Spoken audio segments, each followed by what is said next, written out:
What's up, y'all? Sparta here. For this video, I want to do my Android 12 review on the Xperia 1 Mark III. Now, this being my first Sony flagship, rather, and it being its first major update, I did want to do a little bit of a review on how I feel about how Sony did overall in terms of, how the phone feels, how it overall operates, things like that. So, yeah, let's get into this. I want to highlight one new feature that they did add. They added a extra dim screen mode. So let me go into it right here. So what this can do is that you can set it, and then you can set the overall intensity of it. Now, I can't see that, so that's just something that I don't necessarily do. But you could set it to be extra dim, and that's actually pretty cool. Um, yeah, that's actually pretty cool, honestly. Not something I would use personally, but it's definitely something for those that want to use it, say during the nighttime, and you want to save your battery or whatnot, or you're on the bus and you don't want people to be able to look at your phone, which I don't necessarily have a problem with. But it's indeed a feature that I feel is pretty damn nice overall. Um, so there are a lot of different things in terms of, say, the overall look and feel of Android 12 that definitely are different compared to Android 11. Due to the fact that Sony uses a more stock Android, even compared to Google with the Pixel phones, it kind of definitely feels more stark and more plain.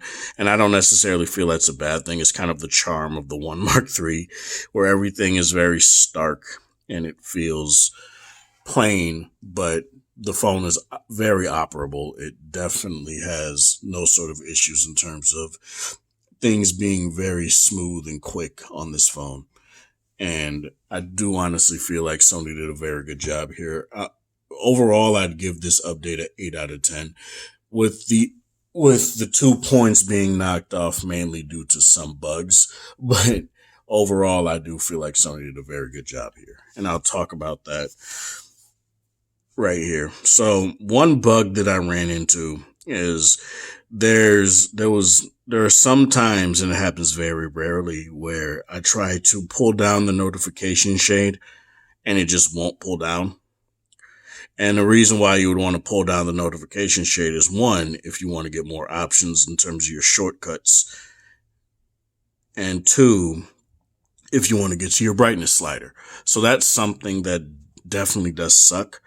Hopefully with the next sort of update, they could patch that and make sure that doesn't happen. It happens very rarely, but it's something that I feel like I should bring up. A couple other things that they did change. You do have a power shut off option right here too, so you can tap that and you can do lockdown, which you can configure in settings whether or not you want that on, which is basically just, this is something that's been here since Android 11, hell, maybe Android 10.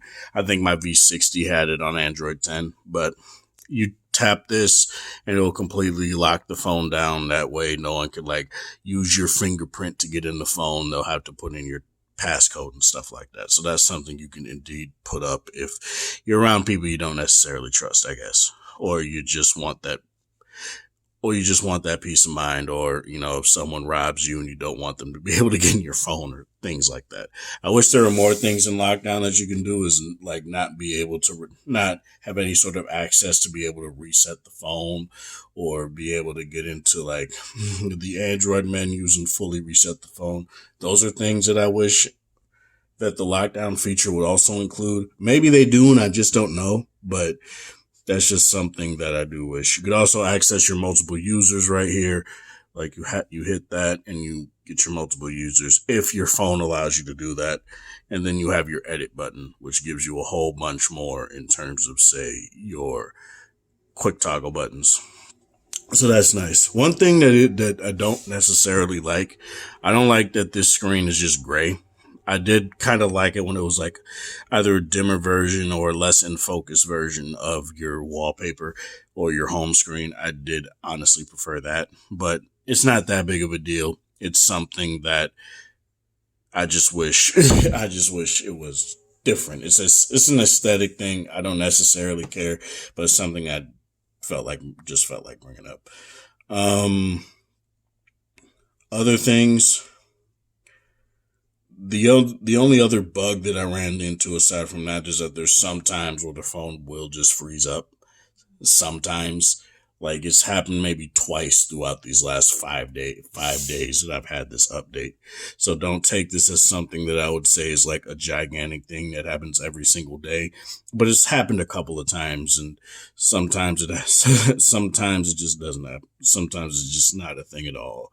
Other things is that this phone definitely does throttle a little bit more if the phone gets super hot, where it was pretty inconsistent with Android 11. Now with Android 12, the phone definitely does throttle a bit more, and you will see the phone go down to 60 FPS, 60 hertz when, say, after you play a long game or something like that. And that's when you exit the game. Not while you're playing the game. While you're playing a game and you have it set to stay at its high frame rate and do the black frame insertion thing going up to 240 hertz, you won't witness any sort of throttling there unless the game itself has some sort of heat dissipation measure in place within the game, like Marvel Future Revolution.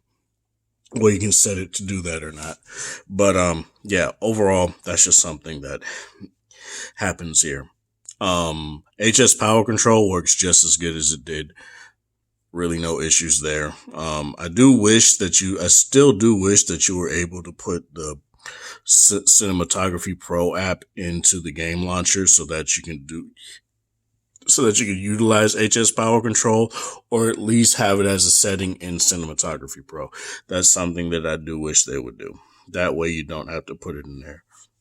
I mean, I guess I can check and see if it's any sort of setting in here, but I'm not necessarily seeing anything. I'm not necessarily seeing anything at all that gives you any sort of control over the heat suppression HS power control. Um, so yeah, that's something that I do wish they would implement. At least make it a toggle in the camera apps so that you can just use it. That way you don't have to put it in the game launcher. But overall, I do feel like that's something that they still should implement, especially if you're pushing this phone as a video recording. You're pushing this phone for its camera and its video recording capabilities. Why doesn't it utilize HS power control? That's just something that really doesn't make sense to me. Few animations here and there that are added that I don't necessarily care for. Like when I unlock the phone, as you guys can see there, it does a little bubble thing as it opens up. It's not that big of a deal. It's just something that I do want to bring up. Like as you guys can see here, that camera logo and it going into the camera like that used to not happen. It used to just go into the camera, but it's nothing that's too huge. Cinema Pro has always done that, so that's something that I don't necessarily care about, but it's something I do want to bring up. This screen is now grayed out, so it used to just be over the wallpaper of your home screen. That's no longer a thing. This used to be just a black plain. It's not that different, so I'm not going to harp on it, but it's just something that's a little bit different. The quick toggles are also different. Rather than just circles, they're just there's curved rectangles, I guess you can say that they are. And you get pretty much the same amount that you've always gotten. But a lot of people don't like how this looks because it just takes up more space. I personally don't care. But for those that do care, this is something that is here and is obviously here to stay. So that's something that you can love or hate. Doesn't really matter to me personally. Things I don't necessarily like is that you used to be able to just tap the Wi-Fi button and it would just turn off Wi-Fi. Now what it does is that it just brings up internet in general, and you can turn off your data or turn off your Wi-Fi, which isn't that big of a deal. I do feel like that's pretty useful, but it's just something that takes a little bit of getting used to. I used to be able to just tap right there and turn Wi-Fi off, period, in case I didn't need it and I didn't want it to constantly look for Wi-Fi points. So that's something that you can or can't you can't no longer do as quickly now. The overall feel and whatnot feels pretty much the same. It feels as smooth as it did before. It just has a little bit more animations. Android 12 definitely does feel good. I do have, in terms of say battery, I do feel like the battery performance is definitely more consistent now than it used to be on Android 11. Whereas with Android 11, I used to get, I used to sometimes get a full day of use. Now I tend to get a day of use consecutively, constantly, consistently. Really, no problem there. So I really do like that. That's the case now. I really like that's the case now. Now, is it going to be a V60? No, it's not going to be a V60. I still say this is more akin to being around the same battery life that you would get for an S21 Ultra, which for me personally, with a phone with a 4K 120 hertz panel, is pretty goddamn impressive. Now, depending, are you gonna get a lot of people with the S21 Ultra tend to get like a day and a half, 2 days of use with like 3 or 4 hours of screen on time. You might be able to do that. But for me personally, with my personal usage, a full day of use and getting like 5.5, 6 hours of screen on time, especially with how I use my phone, is totally fine. But if you're just browsing the web, watching YouTube, stuff like that, you'll definitely get through a full day of usage out of this phone. And since the phone also charges very quickly, you don't have to worry about that. It still has all the typical Sony battery safety measures, like being able to limit it to 80% battery if you want to, or even just do 90% so that your phone will last longer over time. I don't use that, but for those that will use it, it's there still, and that's very nice. Nothing else has really changed. It's pretty much the same. Um, so that's actually very nice. Bluetooth performance has pretty much been the same, which is very good. Really no issues in terms of that. LDAC performance, which LDAC is Sony's codec, has been that performance has been very well with the Edifier NeoBuds Pro, so really no issues there. And honestly, I don't really have anything else to say about this. I really feel Sony did a very good job with this. Overall, I do say an 8 out of 10 still. And as this being their first major update out of two major updates that they're going to do, and obviously they're going to do consecutive security updates after the fact. That's what Sony does. I'm really, this is really giving a clear and nice future in terms of what this phone can do and how this phone will hold up over time. Really no issues whatsoever in terms of any sort of performance metric. I don't do anything like go to a benchmark and get mad because my my benchmark points are 10 points lower, because those don't matter to me.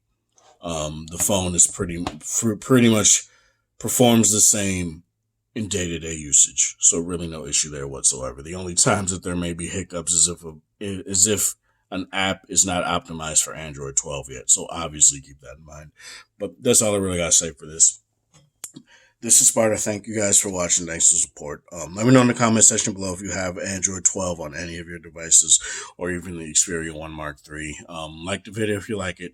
Share with people that are interested in the sort of content, and have a good one.